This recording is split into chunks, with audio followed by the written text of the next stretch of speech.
Okay, so good morning to everyone. It's really a pleasure to open this LOCOMINAR series. So this is an initiative of the Locomotion project, and we think there are two objectives of these seminars. The first one is to exchange some ideas and the works that we done as partners, also independent of each other. But of course, the main reason is to start to discuss some of the possible results, the possible discussion that we have inside the project. So that, of course, we are after 1 year and something from the starting of the project. So we are not still the result of the model.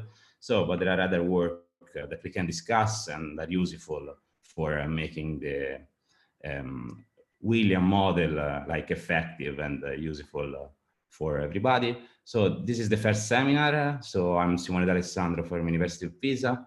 I ask to Andre, that is here, to help me a bit in the moderation, especially to stop me if I'm be so long, but also for helping in the discussion. So Andre, just if you want to say something, and then I will start with the paper. So good morning, everyone. As Simone mentioned, I'll be responsible for mediating the discussion afterwards. So Simone will now start. We'll have some time to discuss in the end. But meanwhile, if you come up with questions and have doubts, you can post them on the chat and I'll keep them and refer to Simone by the end. Or if it's just a curiosity, I can interrupt him and ask for clarification. That's it. Good seminar, everyone. And Simone, you can start. Okay, thank you very much. So there was some discussion about a paper that me and André Czeplinski that is here, Tiziano Di Stefano, and Christopher Dittmer published this year on nature sustainability. The paper was called Feasible Alternatives to Green Growth. So the first idea was to present a bit in a nutshell, in a few minutes, what we have done in this model and why we believe is interesting also for the Locomotion project. And then my objective will be also to discuss a bit what we are doing as UNIPI group, and also a bit try to understand if there are some new issues that we can consider given the time we are. So in the time we are, that is the COVID situation that, of course, is really hard for many countries in Europe.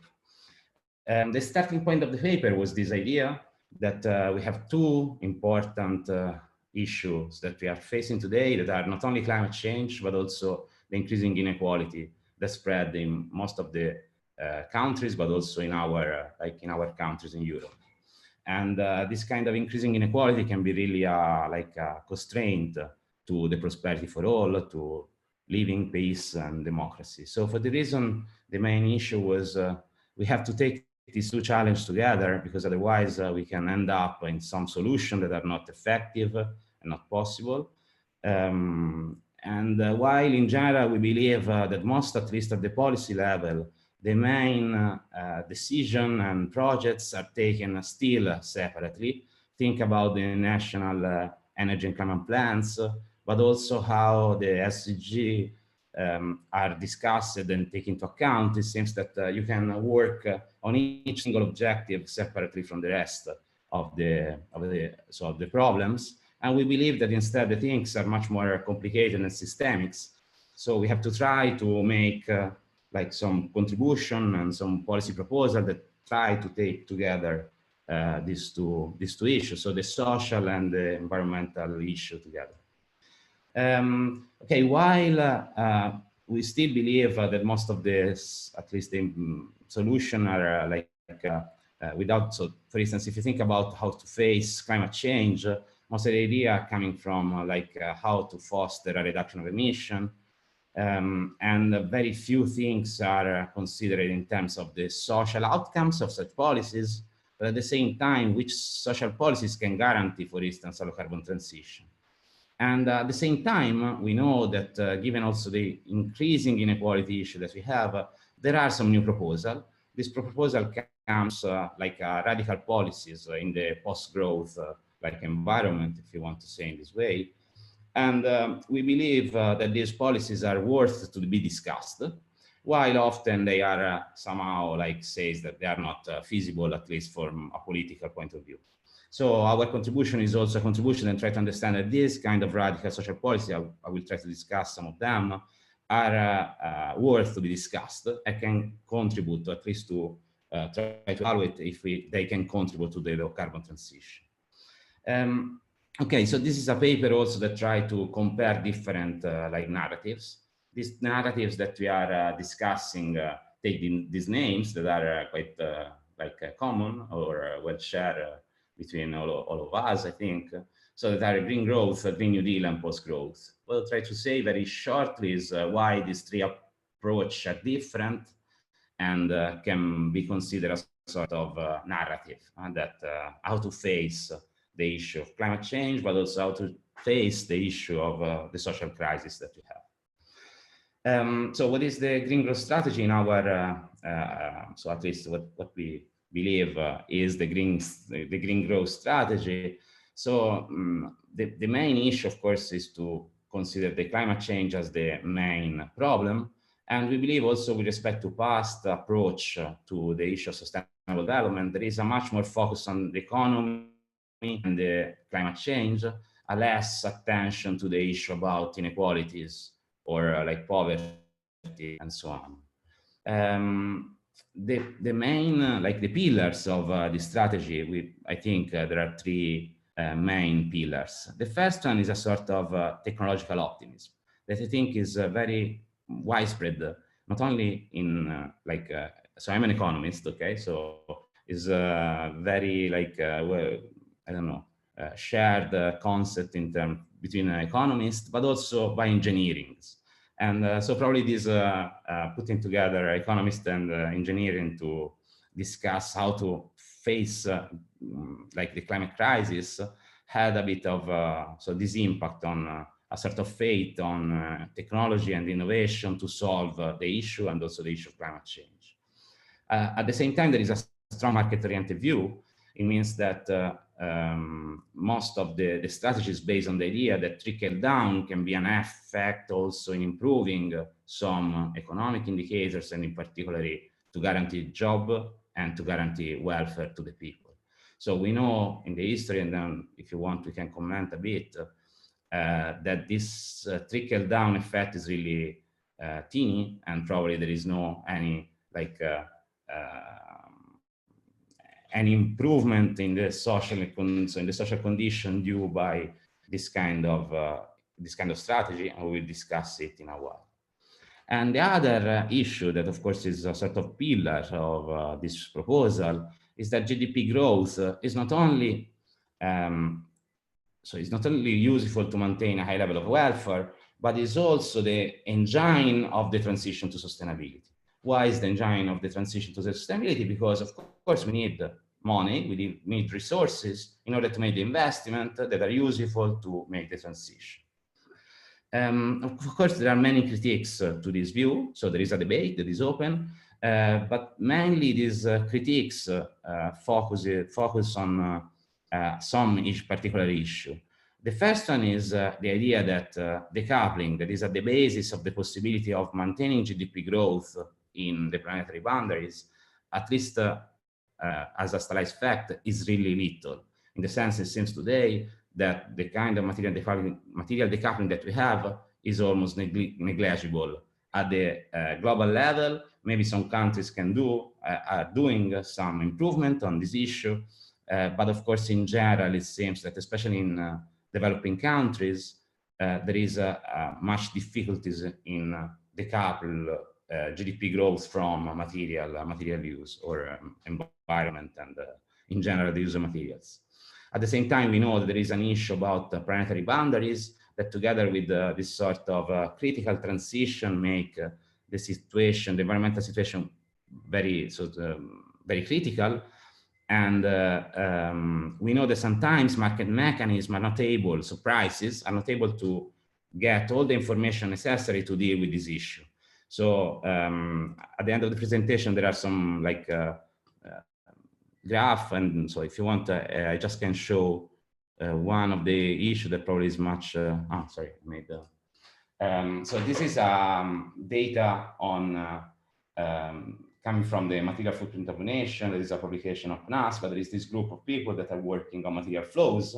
And they show that if you consider also import, there is no decoupling between GDP, that is the yellow like path, and the violet path. This is for Europe between 1970 to 2017.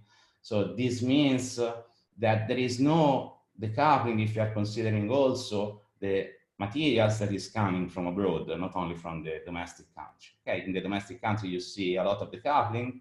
Okay, so the use of domestic resources, but if you consider the global resources that you use for your consumption in advanced country in Europe, you have that the decoupling is almost absent.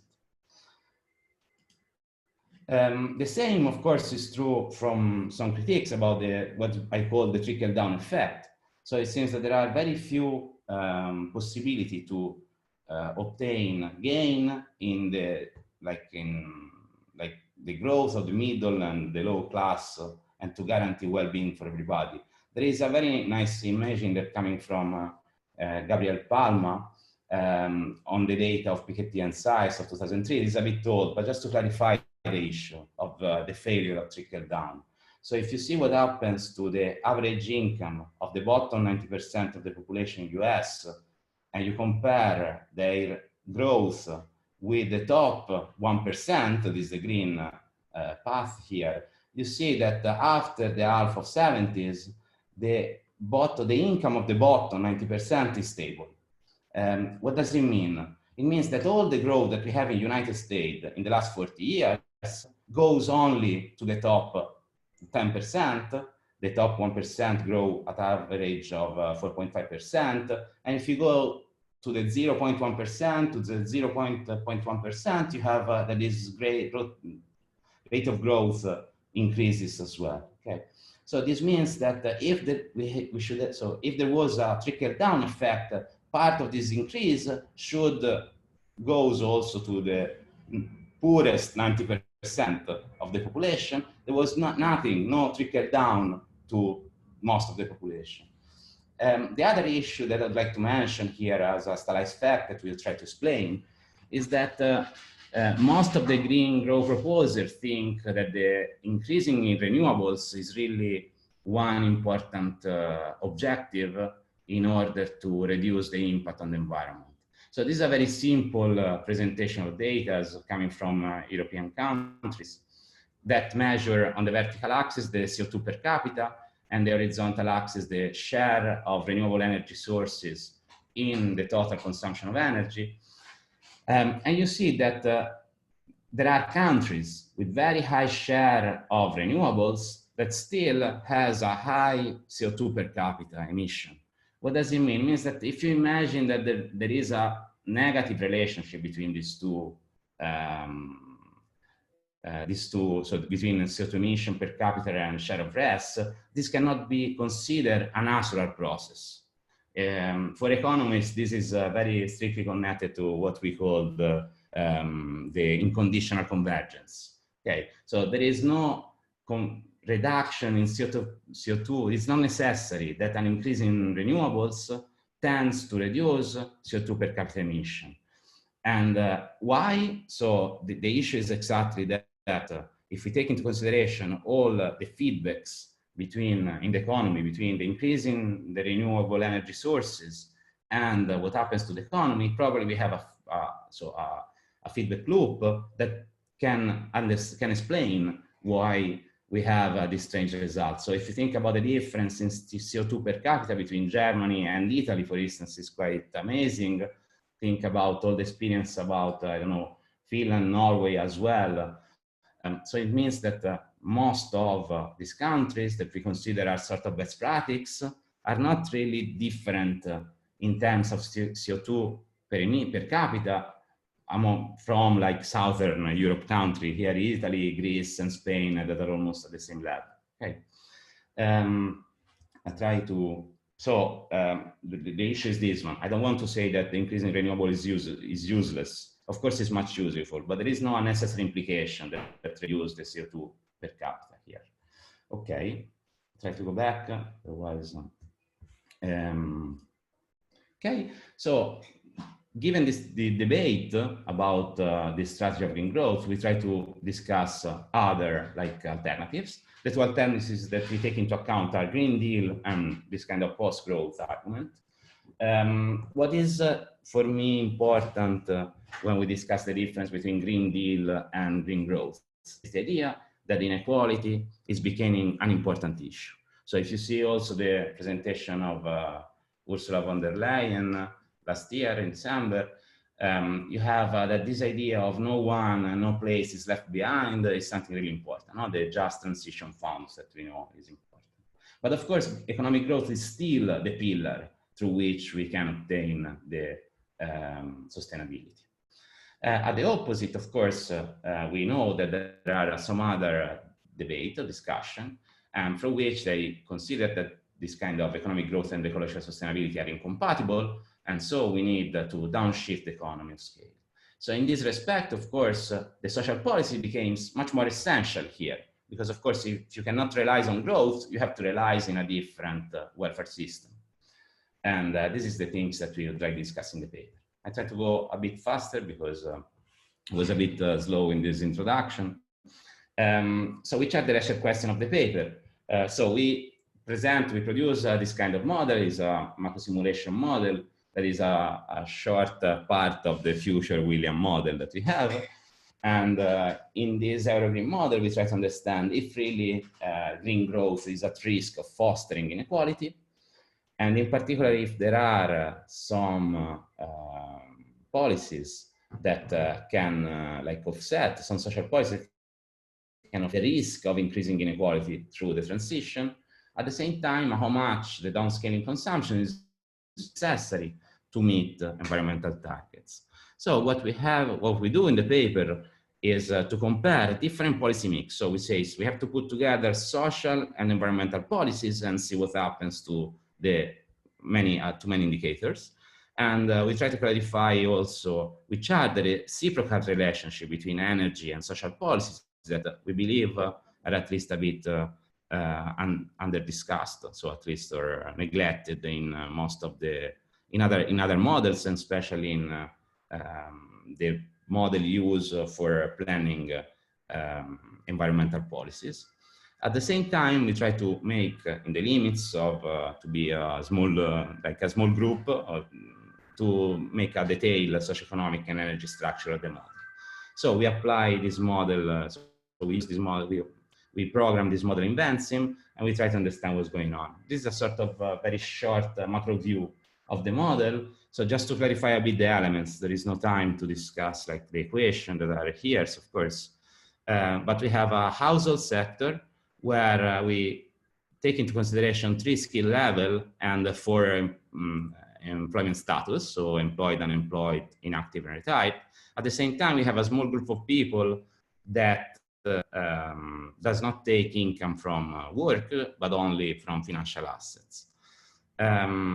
There is a population that is exogenous to the model, but of course is its own dynamics according to the projections of the Eurostat and the INSEE. And at the same time, there is a input-output structure of the industries. In this model, we have around 20 sectors, and try to understand, of course, what's going on in the relationship between industries that we believe is really important in order to understand the capacity of a system to reduce the use of resources and energy in particular.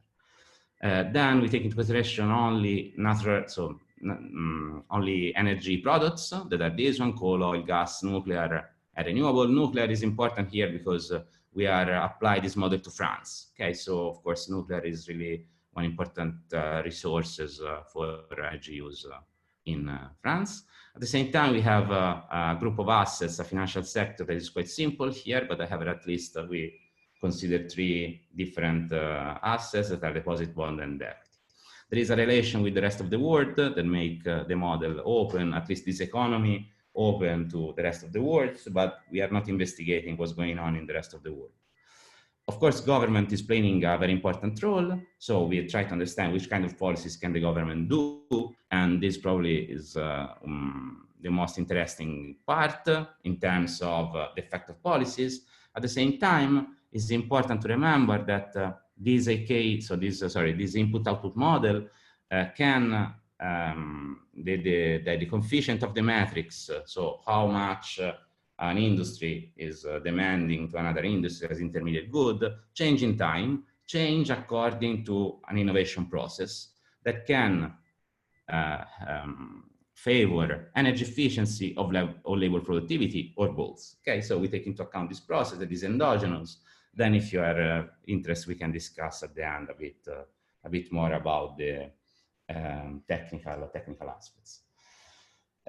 So we try to clarify, so we want to compare these three big like narratives, how we explicitly taking them together. So the green growth for us is based on a number of environmental policies that are the ones used usually, that are energy efficiency, the development of renewable energy sources, electrification, the change in the energy mix, an increase in the carbon tax, and also the carbon border adjustment, so the carbon tax on the imports that is today not so there was no in France, and also like an improvement or an increase, an incentive to increase labor productivity.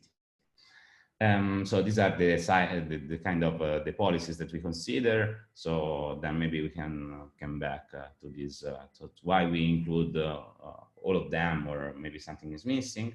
At the same time, when we try to consider the policy for social equity, that is what now we can call like the Green Deal. We add to the green growth two policies that are the job guarantee and the work interreduction. Finally, we try to understand if this kind of economy can sustain also in a situation in which households decide to reduce their own consumption, and we call this scenario degrowth, and we try to understand especially what happens and if the economy is sustainable, introducing also a wealth tax in order to avoid big public deficit in the model. Okay. Okay, if there is time, maybe we can go back why we choose exactly job guarantee and work interreduction. Maybe one word about work interreduction is important. According to the French data that we have, we know that people that work a lot would like to reduce the hours of work, while people that work a little, they would like to increase a bit the time, so the working time. This means that there is space to increase well-being through a measure like a work interreduction measure. Okay, so we introduce these two policies in the model, and we see what happens to the macroeconomic, so some of the indicators. The indicators that we consider here, there are many, but we focus on the emission targets. In the inequality through the Gini coefficient, we have these 13 groups of people, and we try to understand how change inequality considering these 13 groups. Then we focus on fiscal sustainability, on GDP growth, of course, which is the result in terms of unemployment. And finally, so if you want in the energy mix, there is some table that we have, some pictures that we have, but are a bit at the end of this presentation. So what happens in the green, so for emissions? So these are greenhouse gas emissions. So taking 100 in 1990, what we have is that in the baseline, that is the scenario that we set as a reference scenarios, we have a slow reduction in emission. And if you consider the target of less 40% in 2030, we see that all the three policy scenarios can reach this target. Okay, a bit more difficult is what happens in 2050 when we start doing this paper. This is also to clarify a bit how the things are changing. So when we start to work on it, the target in 2050 was minus 80%. Now we know that we should be at zero much so earlier than 2050. So, but however, again, you can see that the result in terms of emission between the green growth scenario and the policy for social equity scenario are almost the same, while with this reduction in consumption, the things are improving a bit, okay? Not a lot, but significantly. And the issue is that what happens on the social side. So we could say that the growth is doing a bit better in terms of emission, while green growth and policy for social equity almost do the same. One issue is what happens to the social side. In the social side, the things are incredibly different.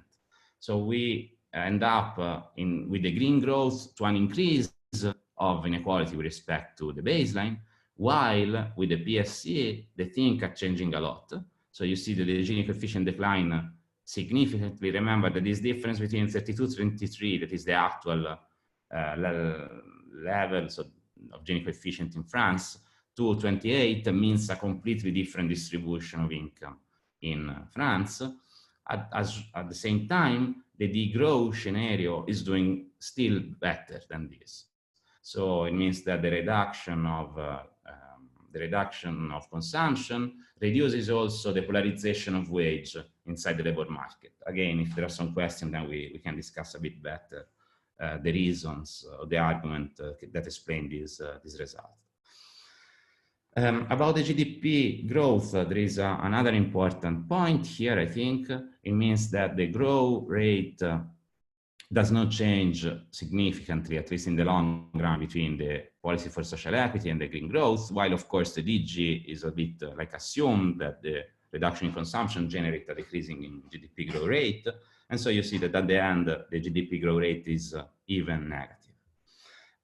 Another important aspect we know is unemployment rates. In this case, again, green growth is making a bit worse than the baseline, but in particular, you see that the policy for social equity is doing even better than the growth. This, of course, is due to the fact that the increase in GDP is helpful for reducing the unemployment rate. Okay, so we can discuss a bit these results. So these are the differences in terms of skills that we have in the 4 scenarios, but maybe I skip, and if there is some interest, we can discuss. Finally, the last indicator that I think is relevant here is deficit-to-GDP. And you see that even if we are introducing some policies that completely change the distribution, in the policy for social equity scenario, the deficit increasing until the 4%. Remember, we are not introducing any redistributive policies in the policy for social equity scenario. So this increase is a bit the cost that can be covered maybe with some redistribution policies. Of course, the growth scenarios, even if we introduce the wealth tax, does not, so it is increasing a lot the deficit. This is a point that we can discuss how to deal with this increasing deficit. So just to conclude this point, and then maybe if I have 5 other minutes, I try to discuss a bit why we believe that this point is important also for this situation, the COVID crisis. So the first main result is that there is no win-win solution. This is an issue for economists that usually then try to find the best solution everywhere. Okay, so we believe that these scenarios are trade-offs between them, and these trade-offs are important and must be studied. Even if we found a similar reduction in emission, there can be some completely different, radically different social consequences in terms of income distribution, employment, and also fiscal stability. This means that the role of social policy is really important when we are considering these 2 challenges together, inequality and transition. Finally, what we found is a sort of green growth paradox. So the good results in terms of emission reduction of the green growth depend on the failure to promote GDP growth. So if you remember, the GDP growth is almost the same in the policy for social equity scenario, but also in the green growth and also in baseline. This means that green growth is not really an engine of further growth, and is exactly the increase in unemployment and in inequality that make possible to have some gain in terms of emission. So we term this result like a paradox of green growth. So finally, it seems that from the structure of the input-output table, it seems that there is no much room for make big improvement in emission, so in the reduction in emission through environmental policies, but in particularly, these environmental policies seems to be like at risk of increasing social conflict. So it means inequality and in general to make worse the distribution of income. So this kind of radical post-social policy, that was 2 examples, can really be, so it's worth to discuss them and maybe can make prosperity in a situation of low carbon emission. There is a last result that I think is important, is that to have lower demand can really help to reach the emission target. It means that if you work with a demand that is decreasing or is lower, then it's easier to make all the environmental policies that we discuss. There is another way to see this problem. We also make a model for Italy, understanding so it's a model that tries to explain the price of electricity between 2020 and 2040.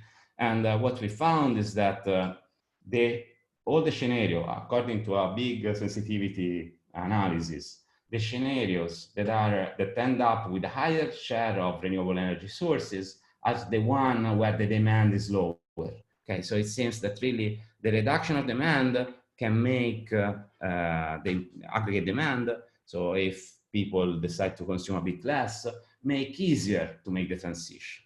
Okay. This, I think, is an important point also for post-growth narratives. Okay, I take 5 minutes. I hope that you can resist to the webinar to explain a bit what's going on. So why I believe that social policies and radical social policies are really important, especially in this phase. So this is a very simple picture of what's going on about, so how usually, which are the strategies that take into consideration the ecological issue and the social issue together. So if we start from the 90s, you know that sustainable development has these 2 pillars together. So inequality between generation and so to reduce inequality within the generation, and of course to guarantee to the future generation the same level of well-being as today. But we know that this was a sort of failure in the sense that both we didn't solve the ecological crisis and of course we didn't solve the social crisis. So the green growth strategy, if I have to put in this like diagram, I will put much more close to the ecological crisis. What I mean here is that the social issue are really behind. What is important is to focus on the ecological crisis, but we know that these results end up in a situation in which all the ecological indicators are worsening, and also the social crisis. So the social aspects, of course, are worsening as well. The Green New Deal, I think there is so these like differences between the European Green Deal and what Ocasio-Cortez and others are proposing in the US, but of course, okay, of course, it seems that the social issue is really behind the idea of at least of the European Green Deal. But of course, today the things are changing a lot. So if you think the war before like March and the war today, the discussion is completely different. So now there is a big focus on the social issue, probably forgetting some of the target of ecological transition. This is not fully true if you think about the recovery fund and how Europe may at least try to focus and solve the situation. But of course, what I think is important from our point is that given the importance of the social crisis today, we have to understand which are the policies that can make to tackle not only the social crisis, but maybe to move this ball to this corner of the diagram, in the sense that which are the policies that really help to reduce the big social crisis that we have today, and that can also improve our adaptability to the planetary boundaries. Okay, so we believe that is the time to underline that the social innovation can be as much as important as the technical innovation, as technical progress to solve the two crises. So we start with the working time reduction as the big pillar of this transformation, because the working time reduction has an impact only on time use of people. So it means that the working time reduction is a process that changes the use of time. And this changing the use of time can make people more open to do some social innovation that can also be like adaptive to the transition that we have to do. Of course, we know that if these are the objectives that we would like to have with the working time reduction, there are some issues, especially about the hourly wage distribution, that of course working time reduction, at least as a policy, had not much impact on this kind of inequality in the labor market. At the same time, as not an issue, cannot solve a sort of gender income inequality that we know is another issue that we have today, especially with COVID. So we know that most of the jobs that are lost during these weeks and months are jobs, so were female jobs.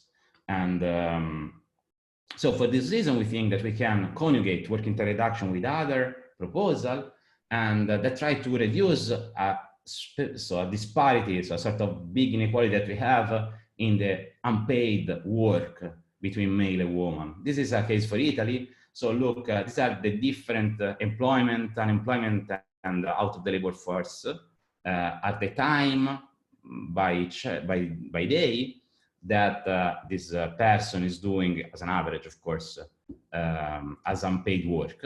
And you see, these are for male, these are for woman, okay? And you see how much is higher the number of hours of like woman with respect to man.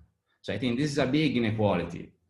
So there is an inequality in time between gender in particular, but also between employed and unemployed and out of labor force that we can tackle, and we can tackle if we introduce some other universal subsidies like a care income.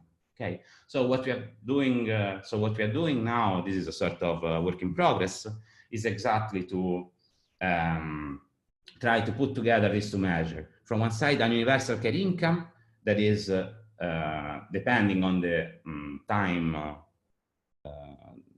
that we spend in unpaid work, reproductive work, and a working time reduction. These two measures together can really change the allocation of time of people and also to improve the distribution. So these are the measures, so the policy that we are doing. We compare it with this care income with the universal basic income, and we see which are the differences. They cover all the new expense of the public sector. We change the income rate in Italy, maintaining the same brackets. This change does not change the progressiveness that we have in Italy, and make an improvement with the basic income to all the people that, so 86% of poorest family in Italy would make their situation improve after this change. So you take a universal basic income, you have an increase in the tax on the income that you get out of labor. So with labor income, what you get is that the 86% of person in this society is improving its situation in terms of income. So it's a redistribution, is a strong redistribution policy. So which are the result of introducing these two issues together? You see, this is the ratio between the gross income between female and male. And you see that in Italy now we are around 80%. It means that a female is taking 20% less in average with respect to a male. And if you see through the care income plus the working time reduction policies, we can reduce strongly this inequality. At the same time, there is a change in the distribution of paid work that, of course, now is not unpaid because you have the care income, the universal care income. And you see that even if most of the economists would say that the introduction of care income will reduce the labor force participation rate, you see that the number of hours at the beginning increase exactly for this reason, but then decreases a lot and very fast to come back to the same level of the other scenarios. So the idea here is that we can make a big redistribution of time, not only a big redistribution of income, that of course is important. Okay, this is a bit a specific focus on the time use for unpaid work between all the people. You see that in Italy, almost the 70% of the unpaid work is made by female, and we think we can do a bit better than this. So these are there are some assumptions that we are changing and we are discussing now. So this is all. Just a few remarks. So I believe that if we want to consider the ecological transition today, in this time, we have to focus a lot on the radical social policies, because it's the moment in which this kind of policies can gain momentum. And at the same time, these kind of policies can promote social innovations that are important in the post-COVID crisis. So better distribution of time, not only of income, is a sort of precondition for adapting to planetary boundaries. And I think that what happens in all Europe during the last months clarify how is important the time variable for guaranteeing well-being and prosperity. So I think that a sort of nutshell now is that we have to change a bit from the kind of approach that we had 1 year, so before the COVID crisis, and today I think we have to concentrate our effort on social innovation. That can be the way in which we guarantee prosperity to all. It should be very difficult today to think that technical innovation and process, the use of, I don't know, some new technology, maybe also abrupt innovation can really change and can, I don't know, contribute to the reduction of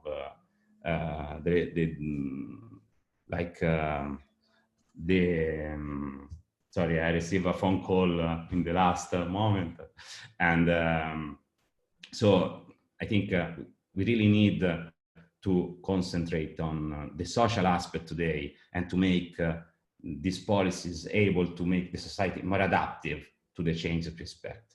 So these are a bit the group, the UNIPI team. We mix with many people. We hope also to work together with the partners of LOCOMINAR in the future. There are some work in progress, some publication and work in paper. So thank you very much, and sorry for being a bit long.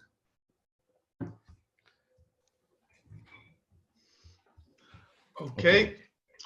Thanks a lot, Simone. Actually, you were quite precise on 45 minutes, which I think is okay. And that leaves us some room for questions and the debate. So, well, first of all, I would ask if someone would like to intervene and ask a question. Feel free to do it, maybe one at a time. So if not, I will, there were two quick questions in the chat so far only. So the first was from Natalie, and she wanted to know whether the graph, one of the first graphs you presented was adjusted by the CO2 per capita one. Was adjusted by energy demand, or for instance, the heating necessity of northern countries, which are of course colder and demand more heat. Thanks, Natalie. Okay, the idea was exactly this one, no? So the things are very complicated. The issue here is that, so we didn't take into consideration any different necessity. The issue is that the rhetoric usually says that an increase in the renewable energy sources tend to reduce CO2 per capita. That of course is true in general or not.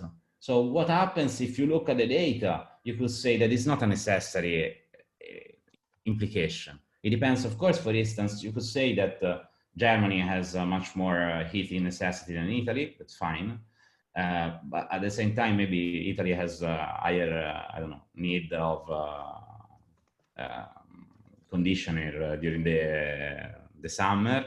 Or the question is that if you're doing a lot of investment, and this is the point now that I want to stress, to increase the renewable energy sources, you have an increase in GDP if the things are going well, and this increase in GDP means that people want to increase their demand, and so this demand creates a new necessity, a new emission. So it's a sort of a macro Javon paradox here, no? In the sense that our idea is that if you are moving to increase efficiency, to reduce, to increase the share of rest, then probably you have an increase in demand that more than compensate the reduction that you have in CO2 per capita. So again, this does not mean that renewables are not important, are crucially important, but of course, again, there is some other aspects connected to the demand and to the feedback loop that we have to understand. And this is also the reason why we work in system dynamics, all the group, the locomotion group, because of course, this kind of feedback loop can make the result less clear-cut. Okay, so very quickly, Nick asked, okay, if there is a version of the Eurogreen model for other countries. So I will kind of answer that. We are working in the future to have a version that is more easily adaptable to other countries, but also hopefully soon enough, we will have the William models, which will consider European countries separately. And well, and it should have most of the features that you have seen today and much more. So that's. So however, until now, there are two countries, so Italy and France, that we have two models that are not exactly the same, because we hope to have improved a bit the model for Italy, that is the new one. And of course, we are in the next few months, we'd like also to improve it again, and maybe to make it easier to be applied to different countries, as Andre was saying. Okay, so next question is from Luis, and he asks, is it possible to reconcile a radical social policy within the framework of increased trade and international competition? And so just to be precise, is it possible to have the decisions at the national level when a greater international consensus is necessary, such as in, I think he's talking about Paris agreements and the necessity of a collective solution for climate change? Okay. Or actually the example was European, but. No, okay, so in one of these papers, we try to clarify this point, at least, that, okay, so all these policies are national policies, okay, so the government can decide to implement them. So some of these policies can cope with environmental targets, other can work in a different, so in the opposite direction, okay? So I don't know if this was exactly the question. And so my point is that, okay, from one side, we need these policies to make the people adaptive to the low carbon transition. The other is that today, probably there is the possibility to introduce this kind of radical social policy in a context that is higher of the one of, so more like, so for different countries like Europe in general, to make some of this kind of policy that can really shape, no, the, I don't know if exactly was this one the question. Yeah, so actually, let's follow, because the next question, I think it's quite related to this one, and then we can go with debate. So Marga asks, what would be the consequence if only one country would follow these policies? And she makes the exact example of the growth. So if only one country decided to adopt the growth. Okay, this is would the competition between countries invalidate their results? Marga, okay, thanks for the question. Okay, so until now, almost all the policies here are thought as if it was only one country. What we have done usually is to clarify which is the difference if all the countries will do the same. So for instance, in the case of degrowth scenario here that I presented, the idea for which I didn't discuss so much, but at a certain point we start to reduce the export. So the idea of reducing the export is also partly correlated to the idea that what happens if other countries start this kind of the degrowth strategy, and this clarify a bit better what's going on in the country. So it will be a bit strange if a country decides to reduce consumption, then almost all the productive structure is producing for the export, okay? But the same is true for this paper on working time reduction, productivity-led working time reduction that we published this summer. The idea was exactly to discuss what happens to the working time reduction if the working time reduction is implemented only by one country, or also to the international, so to the other countries together. and the result can change. Okay, so this is also an interesting point. Okay, I would add that it's a particularly relevant topic within the literature of degrowth. If you consider that, at least as far as I know, for most of the authors, it should be applied to developed countries only, right? Or at least it should be a priority for developed countries, and it will certainly cause changes in international commercial and financial relations between global north and south. So we will follow with a question by Giulio Galdi, who asks, what is the model trajectory of allowance prices and cap in the ETS? Okay, thanks, Giulio. Okay, so we have in the model the ETS, the prices were the ones expected in the baseline. And then when we introduced the carbon tax, we made a relationship between the price of ETS and the carbon tax. Okay, so of course, some sectors continues to follow the ETS. This means that also they will reduce so CO2, and of course, as a consequence, of course, they will pay less as with the carbon tax. But there is a strict relationship between the two.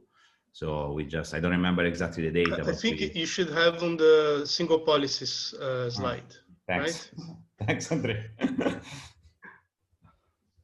Not sure, but it should be on carbon. Yeah, it goes with the border carbon adjustment. So this should be the effect of each single taxes. I don't think it's here now. Okay. Okay, so we know Giulio, we can answer later in person. So also, okay, the next question is by Massimiliano Vattiero, who asks, could you clarify the job protection variable? Does it include protections from dismissals or labor voice, or both? So Massimiliano, I think you are referring to the job guarantee, isn't it? I hope so. And, yeah, I think so as well. And so I just show you one thing. So the idea is this one, is that the public sector had hire a number of workers. So the maximum for France was 300,000 per year. That is a lot. Okay. So, but this was the reason why I put these slides here. Was a sort of justification of these numbers also. So if you see, this is the share of the general government employment in different OECD countries. And if you see, there is a big differences, between what happens in some European countries like Sweden and Finland, I don't know, also France if you want, and what happens to Spain, that is here, Italy, that is here. Okay. So these are data for 2007, 9, and 2015. So why I think is important, you see that, so between Italy, for instance, and Sweden, there is a sort of a double of the share of public employment. Why this is important? Because of course, so it means that also France can increase a lot, million of workers in employment and not doing something completely different from what's going on in other countries. So this is a big discussion in economics, also on the role of state in general in the economy. So we know that different countries decide different strategies in this respect.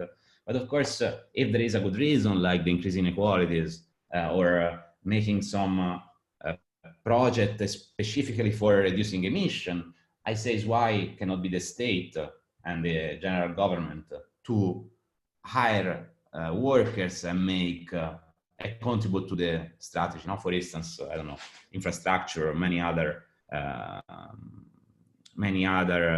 solutions that are important in order to reduce emission. I think especially to building sector and so on, that there should be some work that can be done also.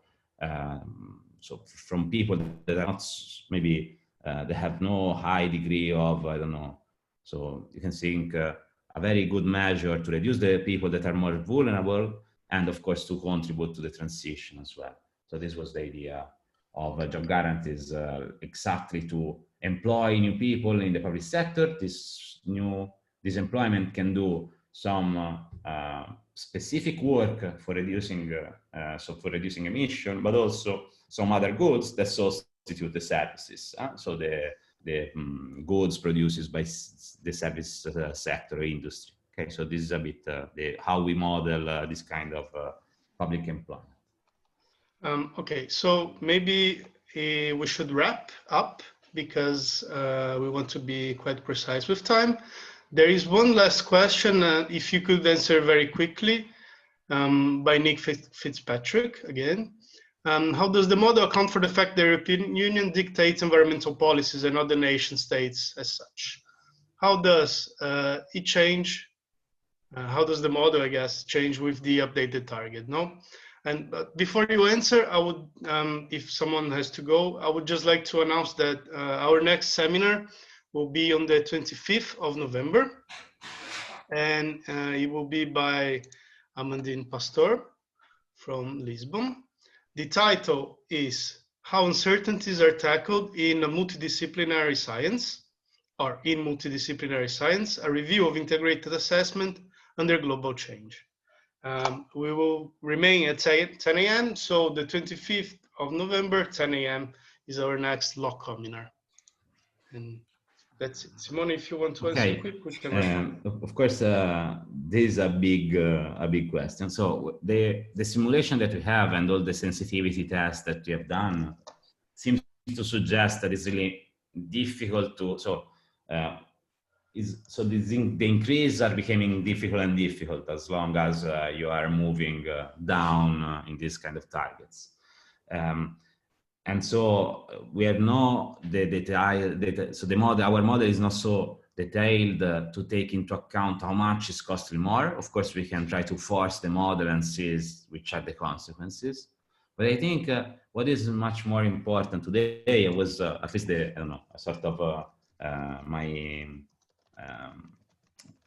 what I'd like to try to discuss with you is that if today, in this situation of crisis, Europe is discussing to increase the target from -40 to -55 on 60, okay, you need to think that this solution must follow some social change, so what we call radical social policies. Maybe we can find some different opinion, because if you are not clarified that you are contributing to the social crisis, it's really difficult that people can accept maybe some restriction for reaching a target in 10 years from 40 to 55.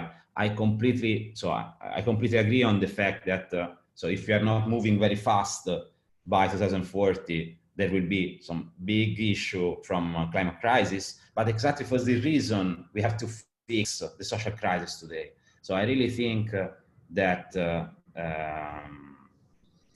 that this kind of social, what we call social innovation, radical social policy, are something that we have to discuss today. And the question should be, which are the social policies that can make the transition easier? And what we think is that there should be some issue connected especially to free time to people to redistribute better the time in order to make the transition possible. So I lived the lockdown in Italy in March. So during that time, I have 2 kids, was almost possible to do anything, okay? So at the same time, the same is true for most of the people today, not only in that situation particularly, but it's that we don't have the time to adapt our behavior for reducing emission, for instance. So if I decide, if taking the bus of the bike, for instance, in the morning, I need also some time to think about this issue. This is a very simple issue, but if I have to decide to put some solar panel in my house or not, I need some time to consider it. So the question of time, I think, is crucial, and we know with the crisis that we can do something on this respect, and that can make really a change in the vision of people and what we call the culture, if you want, of the world views, and with new institution and new policies also. So this at least, just, okay, sorry, a bit, probably I didn't answer fully to your question. So we should wrap, Simone, because we all know how many Zoom calls everyone has programmed for the rest of the day. Thank you very much. It was really nice, and so is of course we hope to do in presence the end of LOCOMINAR. The last maybe LOCOMINAR seminar will be a real in presence altogether. It will be great. Okay, thank you very much, everyone. Especially, we would like to thank those who are not members of the project but showed up today. Please coming back. We are very happy to have you here. And to our members, see you soon in a Zoom call somewhere. And that's it. Thank you, everyone. And goodbye. Have a nice day. Okay. Thank you both to you. Thank you. Thank you. Thanks, Kati, Bye-bye. for making this section possible. As No worries. I will send you the recording afterwards. Okay. Thank you, Simone. Please share your slides also. Ah, yes, that would be interesting. Okay, I spend all the night to make in PowerPoint because I use Beamer just to make on the website. Of course, I will share. Yes, yes. Maybe you can upload enough Instead of LaTeX, you know, just for maintaining the layout, now we have to upload on the website. Thanks. Okay. Thanks, Inigo. Thank you. Bye-bye. Okay. Bye-bye. Bye. Bye. Thank you.